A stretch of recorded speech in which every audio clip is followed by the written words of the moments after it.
The German military deployed a staggering array of mechanical innovations throughout the Second World War, from the agile Panzers of the early campaigns to the heavy, experimental steel giants of the late war. This video provides a comprehensive breakdown of every vital vehicle that saw action. Let's start with the foundation of the Panzer I, the battle tanks. Panzer I. Developed initially as a training platform, this light tank was forced into frontline duty during the invasions of Poland and France. Equipped with just 2 machine guns and thin plating, it relied on mass maneuvers and speed to overwhelm the opposition. Panzer II, a temporary solution that became the primary tool of the early Blitzkrieg. The Panzer II utilized a 20mm autocannon effective against light targets and infantry. While eventually outmatched, its chassis became a versatile base for later specialized vehicles. Panzer 35T absorbed following the occupation of Czechoslovakia. This Czech-designed tank was prized for its high-grade engineering. It featured a distinct pneumatic transmission and served as a reliable asset in the early stages of the European conflict. Panzer 38T, widely considered the finest light tank of the early war period. This robust vehicle was exceptionally reliable and carried a 37mm main gun. Its chassis was so successful, it eventually served as the foundation for the Jagdpanther. 38T. Panzer III, conceived as Germany's dedicated tank-on-tank fighter. It introduced a 3-man turret for peak tactical efficiency. Though its gun eventually struggled against heavier Soviet armor, it set the global standard for tank crew ergonomics. Panzer IV, the undeniable workhorse of the German army. It was the only tank to remain in active production for the duration of the entire war. Constant upgrades to its armor and armament allowed it to fight on every major front from Africa to Russia. Panzer V Panther, designed specifically to counter the Soviet T-34. The Panther revolutionized tank design with its sloped armor, high mobility, and lethal 75mm gun. It is often regarded as one of the most balanced combat vehicles of the 20th century. Panzer VI Tiger I, an icon of heavy armor.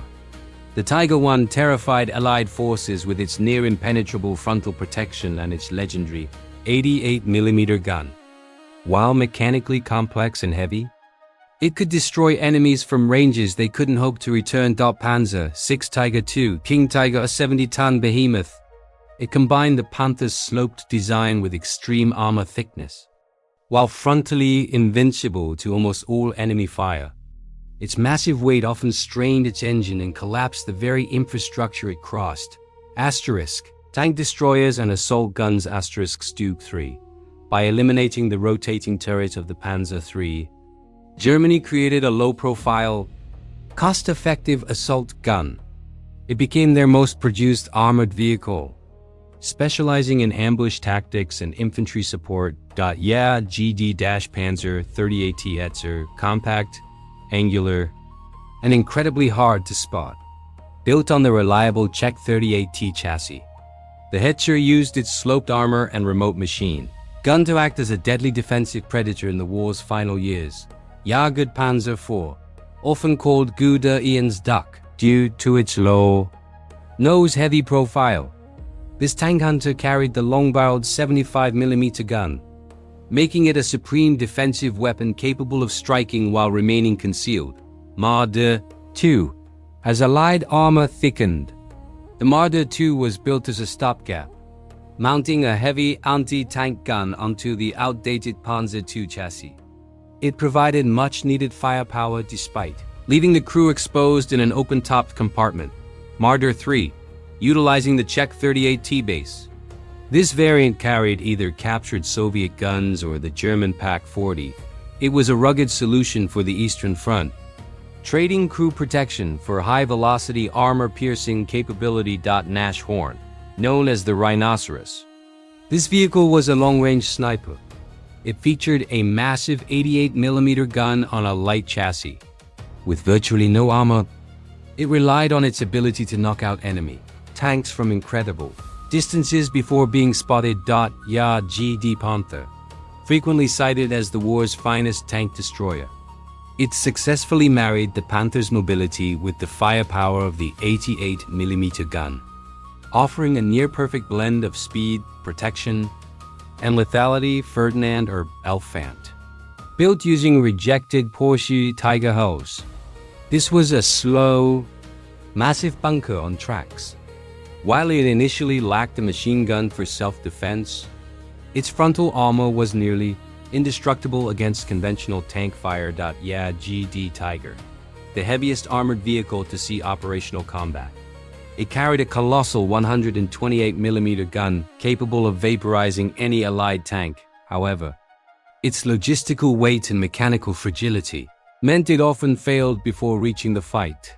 Self-propelled artillery and anti-aircraft B-Sun. Panzer I, an early experiment in mobile fire support. Mounting a 15cm gun on a tiny Panzer I chassis. It was top-heavy and overloaded, but it provided the first taste of mobile heavy artillery. WWII, meaning wasp. This converted the Panzer II into a mobile light howitzer. It was fast and agile, allowing artillery crews to shoot and scoot to avoid counter-battery fire. Whom now?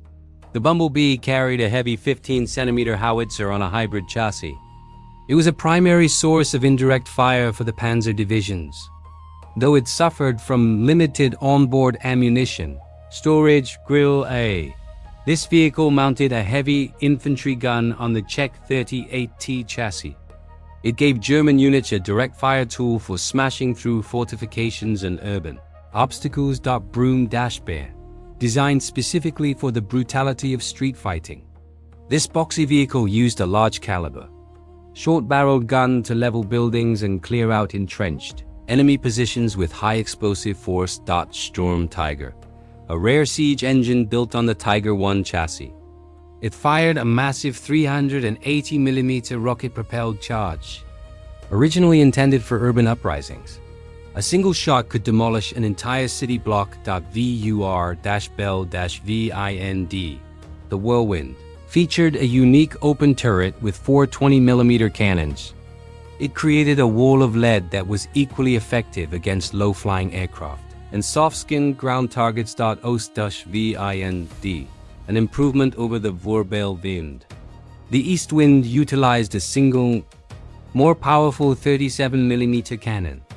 This allowed it to engage Allied aircraft at much safer, longer ranges. Flak Panzer 38TA, temporary anti-aircraft solution that placed a 20mm gun on the rear of a light tank chassis. It offered minimal protection, leaving the gunners highly vulnerable to aerial strafing. Armored half-tracks and prime movers. Sd.Kfz 251 Hanomag, the iconic battle taxi of the Panzer Grenadiers. Its sloped armor and half-track design allowed infantry to drive directly into the heat of combat alongside the tanks. Sd.Kfz 250, the smaller sibling of the Hanomag. This shortened half-track was used for scouting, command, and reconnaissance, prized for its agility and low silhouette.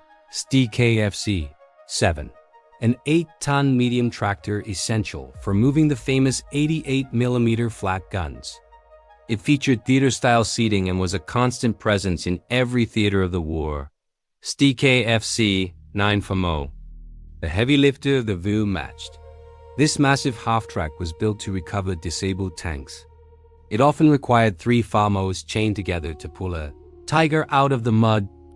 Sd.Kfz 10, a light prime mover used for towing small anti-tank guns.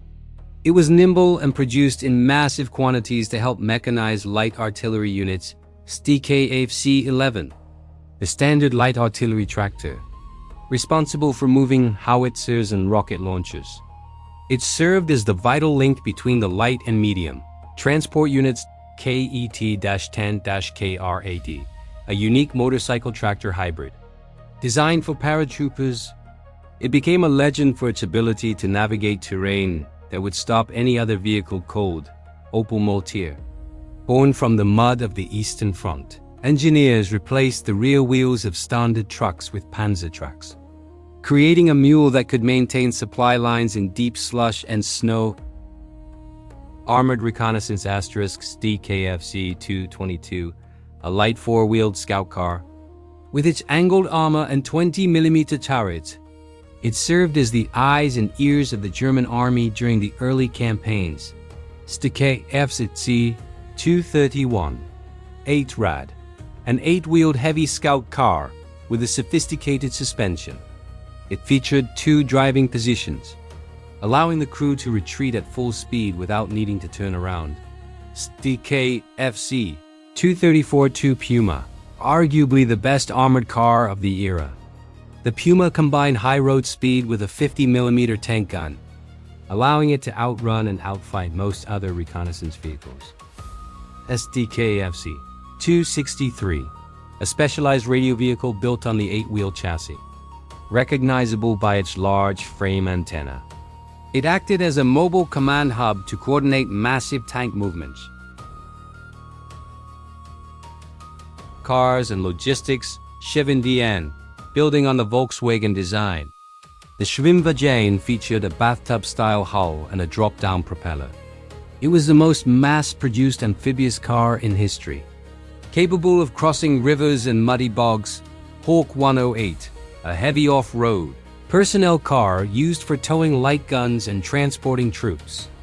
Known for its robust V8 engine, it was a standard heavy transport in the early war years. Steyr 1500, a rugged, air-cooled, heavy staff car produced in Austria, favored by officers and commanders for its reliability in hot and cold climates. Particularly in North Africa and Russia, Mercedes-Benz G4, a massive 6-wheeled luxury touring car, often seen in propaganda films carrying high-ranking officials. It was more of a prestige symbol for parades than a combat vehicle. BMW R75, a heavy motorcycle designed specifically for the military, featuring a driven sidecar wheel for off-road traction. It was a durable workhorse for dispatch riders and reconnaissance units. Opel Blitz, the legendary Opel Blitz, was the primary cargo truck of the Wehrmacht, recognizable by its lightning bolt logo. Reliable and simple, it carried everything from ammunition to troops, keeping the German supply lines moving. Kübelwagen, known as the Boxer due to its flat-4 engine. This 6-wheeled truck featured a unique sloping hood. It was widely used to tow light anti-tank guns and transport motorized infantry. Rau-Pen-SLEP-per Ost, designed specifically for the brutal conditions of the Eastern Front. The Orizo was a fully tracked, slow-moving tractor. It traded speed for the ability to drag artillery through the deepest Russian mud and snow. Henschel 33, a heavy 6-wheeled truck that entered service before the war. Sturdy and strong, it was used to haul heavy loads and engineering equipment throughout the conflict. Diesel, a standardized diesel truck featuring 6-wheel drive and independent suspension. While mechanically complex, it offered exceptional off-road performance for a wheeled cargo vehicle. Specialized in siege vehicles. Panzer 42. This vehicle mounted a 10-barrel Nebelwerfer rocket launcher on top of an armored half-track. Known for the terrifying shrieking sound of its rockets, it provided mobile saturation bombardment. Karl Girat, a monstrous self-propelled siege mortar firing a 2-ton shell. Only a few were built to crack the toughest fortresses like those at Sevastopol, requiring a massive crew and crane support. Go-Li-ATH tracked mine, a tiny remote-controlled tracked vehicle nicknamed the Beetle. It carried a high explosive charge intended to be driven under tanks or into bunkers. Though it was often disabled by cutting its control wire, the machines of the Wehrmacht represent a turning point in military engineering. From the first light tanks in Poland to the massive steel bunkers of the late war, these vehicles defined the Blitzkrieg and changed the face of armored combat forever. If you enjoyed this complete catalog, make sure to hit the like button and subscribe for more deep dives into military history. We have many more technical breakdowns coming up, covering everything from Allied armor to the secret weapons of the air war. Which of these German machines do you think was the most effective on the battlefield? Was it the legendary Tiger? or the reliable Panzer IV? Let me know your thoughts in the comments below. Thank you for watching, and we will see you in the next one.